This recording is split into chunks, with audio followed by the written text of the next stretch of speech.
یک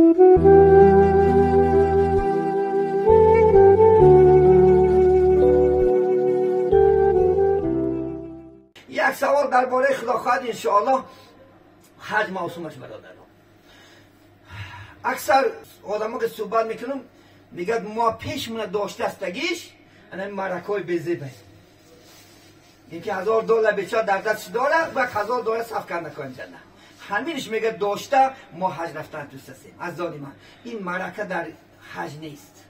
نکن. من حضرت کو چیکار میکنی خدا خواهدم اومده توری مسجد برو،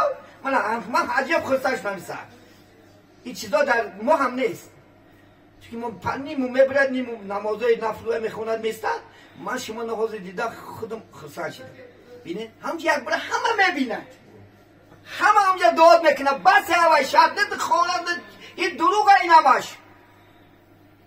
برای چی مثال من گفتی برادر که صحبت کردم آن نماز جمعه حج المساکین نه شو بعدی به همت ملکه نمیکنی بله بخیرش داشتن داریم الجمعه تو حج المساکین جمعه حج مسکینای حج کم بغلا بیچاره شو در همونجا اومده حج تام ضیافت نمیکنی. عزیزانی من این یک عبادت خلاص. حضرت بای من یک خوب جای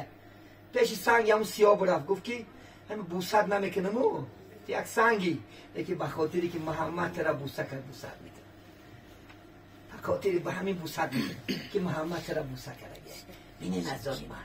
مخدو خد یک تا حج رفته اوجه گنرال شده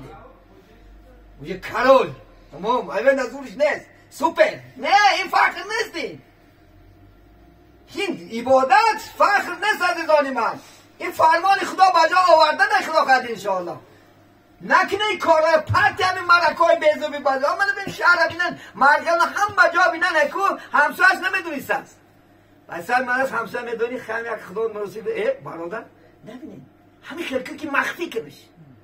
کلاد میرمگو برای خدا خواهدش یک دمگیری میرمگو یک بگو بای میرم یک سرطای میرمگو خدا خواهد برای 14 بعد اومد هیچ کسی راست همین چیزا که شما آزور داره توشه برین کدام رو که نکنه این مرکای بیزیبو بازه با اگر برای ریا کنی شیرکه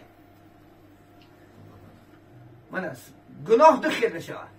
نمیگیرید صغیره کبیره بینید کبیرش خدا خواهد انشاءالله خدا نش شرک آوردن خدا نیست بچه داره زن داره فران داره شرکی صغیرش ریا و شرک کنید. حتی سوره ماعونه همت میخونه تو ببین استعیذ بالله ویل للمصلین الذین هم عن صلاتهم ساهون الذین هم یراؤون. انا میگم وای مگه دوزخ باد برای کسانی که برای پکسو خبره برای خود نشونتی میرم من حرمت کنه عزتم کنه حاجی بونگم حاجی تو بونگم نه نگوانه پوست علادو نشید چون که اجر کی بتیا بنده داده نمیتونه اجر مکافات بنده داده نمیتونه فقط یگانه رب الله میدونه خدا قد انشاءالله. و بعدش برادر نماز نمیخونن حج رفته سه من میترسم کعبه نکفه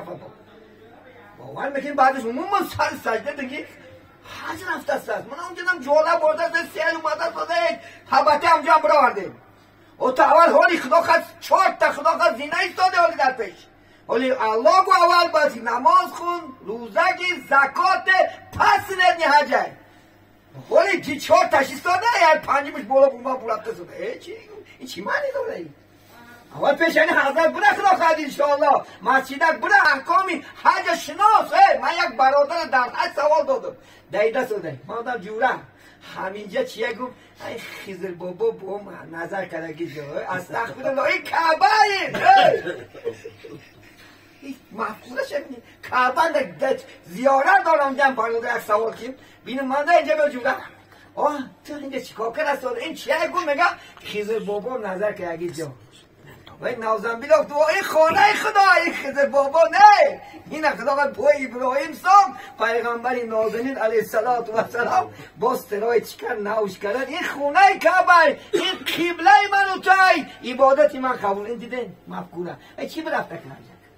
ولی فرض چیه واجب چیه سنت چیه در فرض چیه ندونی چی خدا عبادت بکنی من حیرانم. عزیزانی من اول نماز بخون نماز نخونی حجت قبول نیست. ریشه اساسی همش اومده در نماز میسته